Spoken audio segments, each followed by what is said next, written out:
Dewa medis terkuat. Bab 99 memuaskanmu, mengalahkanmu sampai mati. Larut malam, angin di Jiangbei tidak tenang.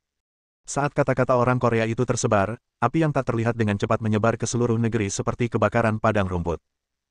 40 tahun yang lalu, seorang jenius seni bela diri dari Goryeo menyapu Jiangsu dengan kehebatannya. Mengalahkan 17 master bela diri di atas level Grandmaster berturut-turut. Liu Chengfeng dari keluarga Jiangan Liu, yang telah menjadi master bela diri selama 60 tahun, dikalahkan. Cheng Qianli dari keluarga Jiang Dongcheng, seorang master bela diri setengah langkah, dikalahkan. Zheng Qianfeng dari keluarga si Jiang Zheng, yang telah menjadi master bela diri selama 71 tahun, dikalahkan. Prestasi yang mengejutkan itu, silih berganti, membuat Jin Yuzai yang saat itu baru berusia 30 tahun, seolah diselimuti oleh lapisan cahaya keemasan, dan menjadi seorang jenius iblis sebagai dewa yang terpancar ke seluruh Jiangsu. Tahun itu, para guru besar, jagoan bela diri, dan tokoh agama bela diri di berbagai tempat diinjak-injak di bawah kakinya. Baru pada hari puncak pertempuran di Jiangbei berakhirlah mimpi buruk dunia seni bela diri Jiangsu. Master pedang Jiangbei, dengan jurus pedangnya yang hebat, berhasil mengalahkan semangat Jin Yuzai dan mengakhiri kemenangan beruntunnya yang ke-18. Pada saat yang sama, hal itu juga menghalangi mimpinya untuk terus melaju ke utara, berpacu melintasi negeri Yan, dan berupaya menguasai seluruh dunia bela diri negeri Yan. Namun hingga hari ini, hal itu masih ada dan tetap menjadi mimpi buruk di benak setiap orang. Betapa menakjubkannya dia pada waktu itu. Dia memenangkan 17 pertempuran berturut-turut, dan hampir semua tempat di Jiangsu dikalahkan olehnya. Selain itu, dia layak menjadi bos Jiangsu. Tetapi tidak seorang pun menyangka bahwa pada malam yang sangat sepi ini, Jin Yuzai akan kembali. Tidak seorang pun tahu kapan Jin Yuzai datang, tetapi mereka tahu satu hal, Jin Yuzai datang dengan hati yang penuh dendam. Dia datang ke sini untuk membunuh Master Pedang Jiangbei dan membalas penghinaan 40 tahun lalu. Dia datang ke sini dengan kebencian, tetapi kekuatannya hari ini pasti meningkat pesat dibandingkan dengan 40 tahun yang lalu. Kalau tidak, dia tidak akan datang ke Jiangsu untuk mempermalukan dirinya sendiri. Keluarga Jiangan Liu. Tuan Liu berusia lebih dari 80 tahun, tetapi dengan campuran warna hitam dan putih di antara rambut dan jenggotnya, ia tampak seperti pria parubaya berusia 50-an, tinggi dan kurus. Ada kilatan cahaya di antara matanya yang membuat tidak seorang pun berani meremehkannya. Sudah 40 tahun. Akhirnya dia datang lagi. Puan, kabarnya dia masih di sini hari ini, dan besok dia akan menantang pendatang baru Jiangbei, Xiao Chen. Xiao Chen. Siapa orang ini? Asal-usul orang ini masih belum jelas, tetapi dia baru-baru ini menjadi bintang baru yang paling cemerlang di Jiangbei. Dia tidak hanya menaklukkan banyak orang kaya di Jiangbei, tetapi dia juga hampir menghancurkan dunia seni bela diri Jiangbei sendirian. Bahkan, orang suci pedang Jiangbei tampaknya telah tewas di tangannya. Oh! Tuan Tua Liu menyipitkan matanya sedikit, dengan sedikit kegembiraan di matanya. Para ahli bela diri selalu menginginkan lawan yang sangat kuat. Bahkan Tuan Liu pun tidak terkecuali. Siapkan mobil segera. Aku akan menuju Jiangbei. Jangan lewatkan pertempuran besok. Tetapi Tuan, keluarga Liu kita besok ada pertemuan penting, dan ini urusan besar. Biarkan anak-anak yang lebih muda di rumah pergi. Sudah waktunya bagi mereka untuk mendapatkan pelatihan. Mereka tidak bisa terus tumbuh di bawah asuhanku. Jika mereka melakukan itu, kapan mereka akan bisa tumbuh dan menjadi dewasa sepenuhnya? Tuan benar. Saya akan segera pergi dan menyiapkan mobil. Ada banyak keluarga lain seperti keluarga Jiangan Liu. Master Gao Li masih hidup hingga saat ini, bertarung melawan Jiangbei Xiao Chen. Ini adalah peristiwa yang menggemparkan bagi seluruh dunia seni bela diri Jiangsu. Banyak keluarga berencana untuk segera berangkat ke Jiangbei sesegera mungkin. Tidak peduli seberapa besar kejadiannya, hal ini harus dilupakan. Malam itu, seluruh Jiangsu kacau balau. Hari ini, nama ini seperti kembang api yang terang, membuat seluruh Jiangsu mendidih. Tentu saja, dengan Jin Yuzai masih di sini, nama Xiao Chen juga menjadi perhatian banyak orang. Tidak peduli bagaimana pertempuran besok, Xiao Chen akan menjadi kembang api yang memukau dalam sejarah dunia seni bela diri Jiangsu. Bagaimanapun, dialah yang mampu ditantang oleh Jin Yuzai dan yang membunuh Santo Pedang Jiangbei dengan tangannya sendiri. Xiao Chen tentu saja tidak mengetahui semua ini, karena dia sedang menggendong putrinya dan tidur nyenyak. Pada malam hari, Xiao Chen bermimpi keluarganya bersatu kembali. Dia tahu bahwa dia harus pergi dan menjemput Liu Yunxuan. Dia juga tahu bahwa dia harus mulai bersiap. 5 tahun yang lalu, keluarga Liu memandang rendah saya dan tidak bersedia membiarkan Liu Yunxuan menikah dengan mereka. Tetapi pada akhirnya, Liu Yunxuan dengan tegas bersatu dengan saya, menikah, dan bahkan melahirkan seorang anak. Kalau saja aku tidak kompeten saat itu, bagaimana mungkin aku membiarkan Liu Yunxuan dipermalukan? Bagaimana saya bisa membiarkan Liu Yunxuan menderita? Sekarang, setelah 5 tahun, saya kembali, dan saya telah membawa kembali kejayaan tertinggi. Kali ini, dia akan melangkah ke kota ajaib dengan kekaguman semua orang. Jemput pribadi Liu Yunxuan dari gerbang utama keluarga Liu.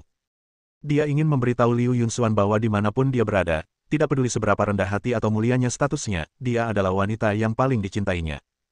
Dia juga satu-satunya wanita yang aku cintai.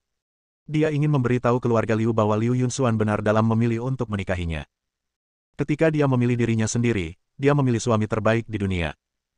Dia juga ingin seluruh dunia tahu bahwa Liu Yunxuan adalah wanita miliknya, Xiao Chen.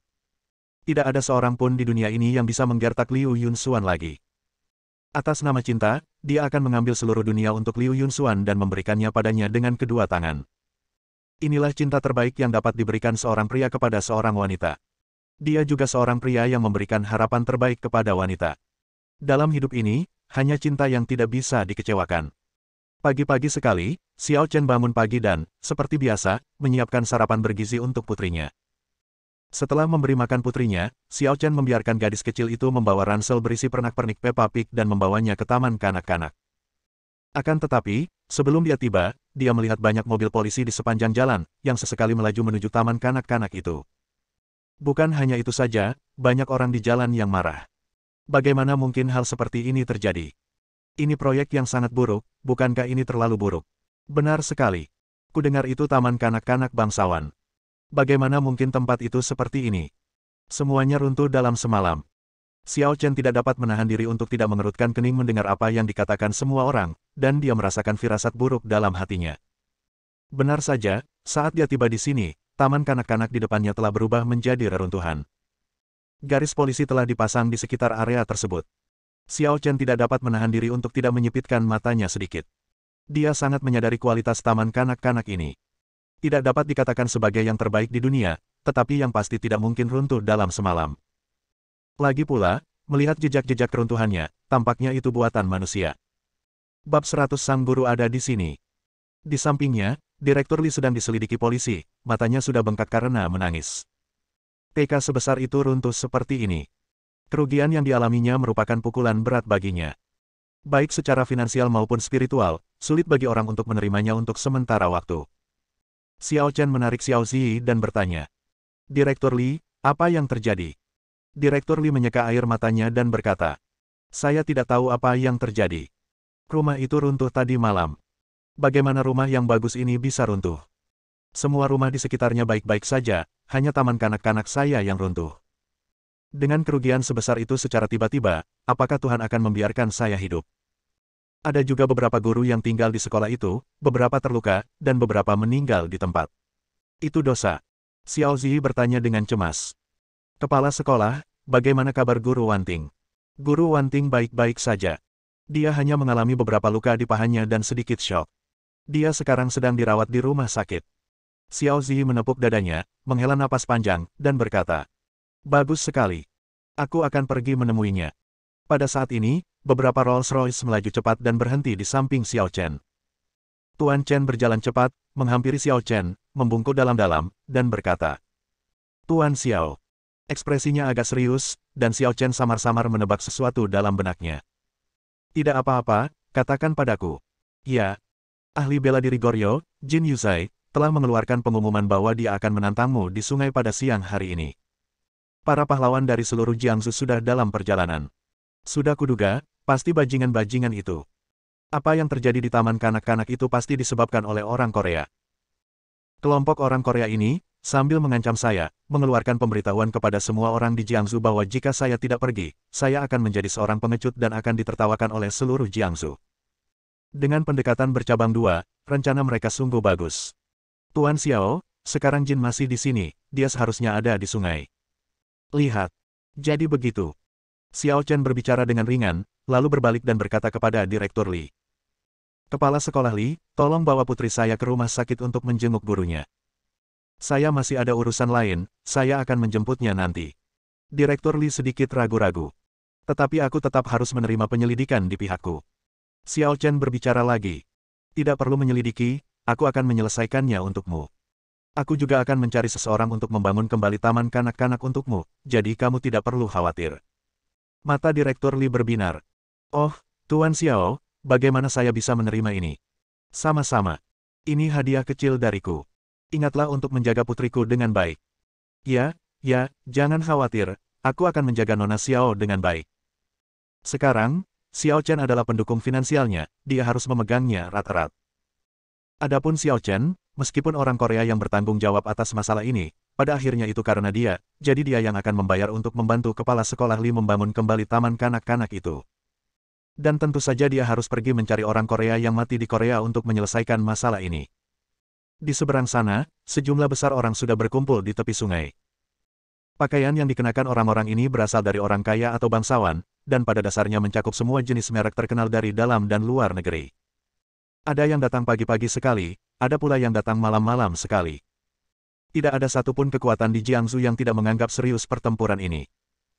Karena ini bukanlah pertarungan biasa antara dua kekuatan, melainkan peperangan antara dunia bela diri negara Yan dan dunia bela diri Goryeo. Kandang untuk pertempuran ini masih di negeri Yan, jadi semua orang harus memastikan bahwa mereka tidak boleh kalah dalam pertempuran ini. Prestise negara bagian Yan tidak bisa hilang. Tentu saja, ada juga sebagian orang yang bukan dari dunia seni bela diri, yang datang ke sini hanya untuk menonton kesenangan. Lihat, itu Tuan Liu dari keluarga Jiangnan Liu. Dan ada juga keluarga Cheng dari Jiangdong. Keluarga Zheng dari Xinjiang. Ya Tuhan, hari ini adalah hari berkumpulnya para pahlawan dan hari yang penuh gejolak. Orang-orang ini semuanya adalah tokoh yang sangat penting di dunia seni bela diri Jiangsu. Siapapun dari mereka dapat mewakili dunia seni bela diri Jiangsu. Tampaknya pertempuran hari ini memang luar biasa. Begitu banyak tokoh besar yang memperhatikannya dan datang untuk menunjukkan dukungan mereka secara langsung. Bukan begitu. 40 tahun yang lalu, Jin Yuzai menyapu bersih seluruh negeri dengan kekuatannya sendiri. Jika bukan karena pedang suci yang bertahan dalam pertempuran penting pada akhirnya, dunia seni bela diri Jiangsu kita mungkin akan mempermalukan seluruh dunia seni bela diri kerajaan Yan. Ya, sekarang, 40 tahun kemudian, mereka semua sudah lebih tua, tetapi juga lebih kuat. Kali ini, siapa yang akan menang? Sementara orang-orang tengah berbincang-bincang, di kejauhan tampaklah sesosok tubuh berwarna putih, dengan kedua tangan di belakang punggungnya, berjalan perlahan di atas air sungai ke arah sini. Kemanapun kakinya melangkah, air sungai yang berarus deras itu tiba-tiba menjadi tenang dan menjadi seperti air mati, tidak berani menimbulkan gelombang apapun. Semua orang hanya melihatnya sekilas dan menjadi sangat ketakutan hingga kulit kepala mereka mati rasa. Berjalan di atas air. Metode semacam ini ibarat dewa. Beberapa orang kaya yang belum pernah melihat dunia membelalakan mata mereka. Ya Tuhan, itu manusia atau hantu? Penonton lain yang tahu tentang praktisi seni bela diri semuanya memandang mereka dengan jijik. Omong kosong. Tentu saja itu manusia. Itu adalah Master Gaoli yang masih hidup sampai sekarang. His. Orang-orang benar-benar bisa berjalan di permukaan sungai seolah-olah permukaannya datar. Apakah ini curang? Apa-apaan ini? Selama kamu berlatih seni bela diri hingga ke tingkat master seni bela diri, kamu bisa berjalan di atas angin dan air. Kamu benar-benar belum melihat dunia. Ya ampun, bagaimana kalau aku juga berlatih bela diri? Beberapa orang kaya menunjukkan sekilas kerinduan di mata mereka. Namun orang-orang di sekitarnya mencibir dan langsung memukulnya. Jangan melamun, oke. Jalan seni bela diri itu sangat sulit. Tidak hanya membutuhkan kerja keras, tetapi juga bakat yang luar biasa. Di antara 10.000 orang, sudah luar biasa memiliki seorang ahli seni bela diri.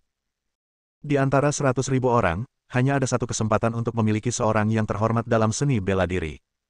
Apakah menurutmu itu kubis? Siapapun dapat mempraktikkannya dengan santai. Setelah mendengar hal itu, orang-orang kaya itu berhenti berbicara dan hanya menatap sungai dengan linglung. Kerinduan di mata mereka lenyap, dan tergantikan oleh rasa hormat penuh. Hanya satu dari 100.000 orang yang dapat melakukan ini, dan itu masih terjadi hingga saat ini. Sungguh mengerikan. Jin Yu masih berjalan perlahan di atas air dengan tangan di belakang punggungnya.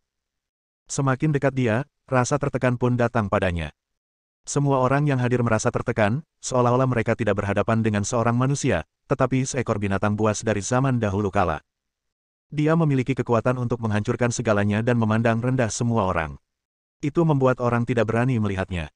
Bersambung.